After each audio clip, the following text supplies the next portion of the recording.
So I started to have a little bit of a think today about therapy, like not coaching or counselling, but therapy, the actual therapeutic process, and how there is a possibility that, not a possibility, there's a definite factor of ego that gets in there.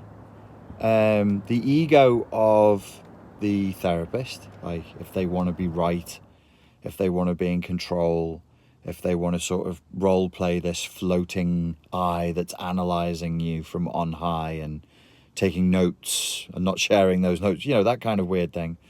And then the ego of the client as well, who has a view of what the problem is and wants to be right and maybe doesn't want to let go of their ideas about what's gone on in the situation and can't have the humility for there to be any change, right? I had this thought that I could see how it quickly could go from well, here I am, I've shown up to get help with my issue, and I'm just looking for some advice, and I just want to move on with my life, and I just want to get help, into a game that becomes like a battle between me and you, you and I, over who's right and who's wrong in the situation. And that maybe there's some things we could look at doing that reduces that. And maybe if we look with intent at what is necessary for therapy to work, just some ideas, but I just want to float some ideas by you, basically.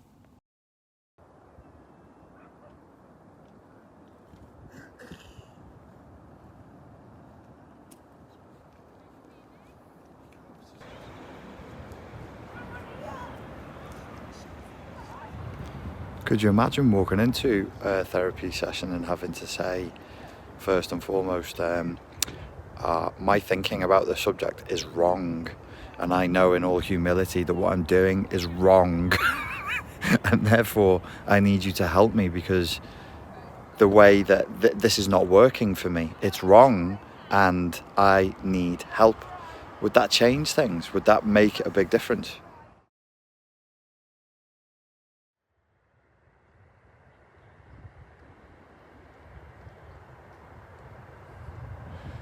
So maybe there's a space for just sort of softening deliberately and saying, oh, okay, before we get into you versus me, you and I battling over who's right and who's wrong, can we soften the ego first? Is there something we could do that would cause that to happen?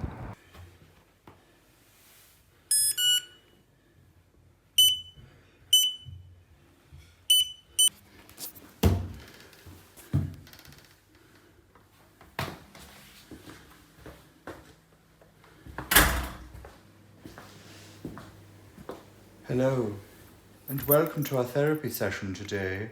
Thank you for coming. Let's run an experiment.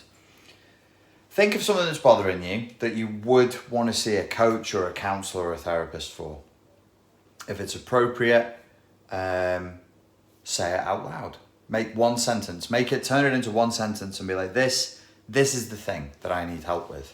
Or if it's not appropriate, and you're listening on the bus or on the train, write it in your notes. What one thing would you see a counsellor or a therapist for? Like, I can't get over my ex-wife, or I have anxiety when I think about studying for my exams, or whatever it is, right? So you make it one sentence. So that's step one. Turn that thing into a sentence. Now, step number two, say or write down, I don't know what I'm doing about X, about this subject that is the subject of sentence number one. I don't know what I'm doing, because if I did, then I would have fixed it, and I clearly don't. I don't know what I'm doing is your second step. Then your third step is to say, I've tried to fix, and all of my attempts were wrong. So I was wrong. I didn't know what to do, and I don't know what to do. And then the fourth step is just check in with yourself and go, how does that make me feel? How does it make me feel to go, I don't know what I'm doing about that. I actually need help about that. I tried, I demonstrated to myself, to my satisfaction, that I'm wrong. And now I'm here seeking help because I don't know what to do. And that's where we're starting from. My hypothesis is that if we deliberately put humility back into the system, we do two things. One, we take away the natural conflicting element of the therapeutic process, the natural element of conflict. There are two humans, there are two egos, they're in a room, and because of the context, it becomes like tennis, it becomes like boxing, it becomes like some competitive sport. Nobody means for it to be that way. It's just that, whether you're the coach or the therapist or the client in this scenario, the dumb shaved monkeys that we are, we kind of lean towards playing dominance games, whether we want to or not. That's just the way it goes. So before you know it, you're playing ping pong over your depression. You're playing tennis over your anxiety. You're in a boxing match with your coach, with your therapist, over the dynamics of the grieving process, or whether you're doing the right kind of work to help you to grieve for the death and the loss of your last relationship, as an example of a common thing that people would see a coach or a counselor for. So number one, the humility takes away from that dynamic. It reminds us consciously and with intent, look, this is just a conversation between two adults. It's not surgery. I'm not under general anesthetic. Nobody can cut the anxiety out of me. So it kind of reminds us that it's like a Socratic process. It's like philosophy. In fact, we already know, it's known that you can trace the roots of psychology back to philosophy. But this dynamic of two people talking, is that not the essence of a philosophical method? Is that not like the Socratic method? You're basically debating with the hope that you're going to have a positive outcome. So it also, as well as taking away from this ego versus ego fight, it also reminds us that this is not magic, and this is just a conversation between two consenting adults where it is presumed that we have the same goal in mind, which is to feel better at the end of it, right? The second thing that I think bringing this level of humility in is it kind of moves the ego out of the way. And when I say ego in this context, obviously it is implicit. I'm not talking about the healthy ego.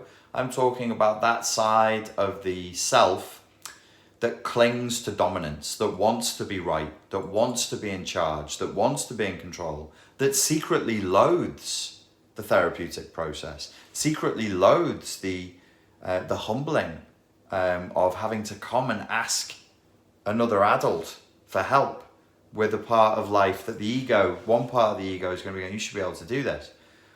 And if we remind ourselves of our Sanskrit, that side of the ego is the ahamkara. In Sanskrit, it was the ahamkara. It is the ahamkara spoken of in Hinduism and Buddhism. That's the ego that we don't want. The good ego that is vibrant and thriving and provides us healthy boundaries with people, that's like the Freudian healthy ego.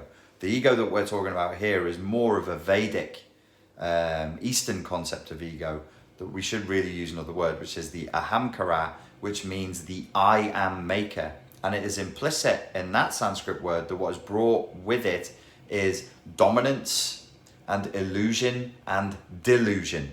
Basically delusions of grandeur. Basically some of the essential elements of narcissism. What I'm saying here is that your intrinsic narcissism, which everybody has, these narcissistic traits, they can be healthy narcissistic traits and then they can be unhealthy narcissistic traits. And my unhealthy narcissism stops the therapeutic process from working. So in these two ways, I would suggest that humility could really help move the therapeutic process forward. Also, if you do that, Say if you had to say at the beginning of a session, like maybe you have to say at the beginning of a session, I've come here today. This is way, way more religious. This is the kind of thing that people would see a Buddhist priest for in Thailand. I remember years ago, back in 2009, trying to describe when I was living in Thailand to people using English and bits and pieces of Thai words, what I did for a living. And back then, it's way more common now. They just had no idea. Like 11, 12 years ago, it just wasn't really a known thing. But there was something that was a whole therapeutic process that you could go through with the Buddhist monks. You'd go to the temple and you would tell them your problem, and they would find pieces of Buddhist scripture that applied to your problem, and then they would offer you certain meditations and certain prayers to do and certain pieces of scripture to remember. And you might be invited to go on retreat where you'd wear white. You would be invited to sweep the temple. You'd be invited to meditate every day, and then that would deal with the problem. And there is a specific role a monk can take, and I can't remember the Thai properly, but it's something like Pradwatidawai. That's the monk that you go to see when you have a problem, and he gives you a specific sutra and specific lessons and specific meditations. Not a million miles away from what would happen in Catholicism with a Catholic priest. So you have that humility there. So you go in and you go, look, this is my problem. And then the therapist, priest, coach says, what? What's your problem? Say it in a sentence.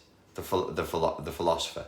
Say it in a sentence. What is your problem? And then you go back and forth on formulating a really good sentence that really gets to the essence. Because your sentence of what your problem is going to be wrong. My sentence, when I define my problem, if the person's good, they're going to help me to redefine the initial sentence, right? And that's a big part of the therapeutic process. So I'd say this is my problem. We both agree. We get to this point. We both have, this is my problem. What do you want instead of that problem? Well, I don't want to be anxious when I'm thinking about doing my work for my exams. I want to be able to do the work for the exams. I want to be able to perform well. Why? So that I can get my good degree at university and so that I can go and live a life that looks like this. Can you tell me what that life would look like? Yes. Can you see how living that life would be directly connected to you being able to get through the exam process now? Yes. Okay. Is everything congruent? Are there any breaks? Is there anything that's dangerous here? You check for all that, right? So then you'd start purifying your intent. You would, as the coach, you'd purify the intent of the client, but you would, through this process, also purify your intent as the coach, as the counselor, as the therapist. Where are we going? Like, you've got to be in charge of the process. Where are you taking the client? The two of you have to go together in a certain sense in order to get this job done, right?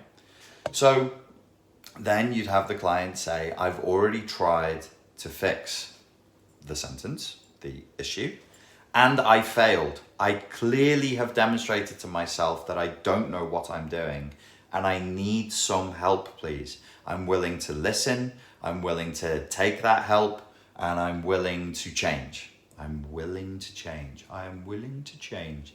And then you check in with the client and go, how does that make you feel? Like, is that true for you? Do you feel massive resistance? Do you feel uncomfortable? Does it make you feel ashamed? Does it make you feel humiliated? Does it make you feel guilty? Because I get guilt all the time. So if I'm dealing with clients who've come from a bad family background, a narcissistic family unit, and they start talking about that, they'll feel guilt because of the indoctrination and the slave mentality brainwashing, which is you don't talk about master. You can't talk in treacherous terms to the enemy, because I would always be the enemy, because I'm outside of the cult, you don't tell tales about what we do inside this cult, so there'd be guilt. So you'd have to work through that as well. You'd have to do some work around that. And then you can say, do we both agree that what we're going to work on right now is taking you from a place where you feel anxious when you think about doing your exams to a place where you would feel better? It's not going to be magical. We're not going to do it in one session, but where we want to feel better about doing the exams. Are there some skills we can work on, some strengths we can work on? Should we look at where there might be some unconscious resistance? Because who knows, maybe deep down, you're terrified that if you pass your exams and actually become an architect, a doctor, a vet, that people are going to make even more demands on you, and it's that distant day that you're really scared of. Or you don't really want to get over your ex-wife because you're frightened of making yourself vulnerable again and getting out there again. Because if you get over your ex-wife, she's like a talisman that you're, a fetish that you're holding on to, a talisman that keeps you protected from making yourself vulnerable again. Maybe the real fear is you don't want to get back out there again and face potential rejection, so on and so forth, however you do your work. My point here is humility is key, and the humbling of going, I don't know, and I need help, is really key for that level of vulnerability in the relationship, for the therapeutic relationship to be effective and to move forward. But if you don't have rapport and you don't trust your therapist and you don't trust your coach, you're not going to want to go there. If you can't do any of the steps I just gave you, you either need to think about changing your coach or your therapist, or you need to save your money and go home and actually think about this, not psychologically, but philosophically, and just ask, do I really, when I take my problem and I take that sentence and I convert it from this is what I don't want into this is what I want instead. When you look at the this is what I want instead, how do you feel? Check in with your emotional literacy. If you're terrified, you don't really want that. If you're riddled with guilt or shame, then you don't really want that.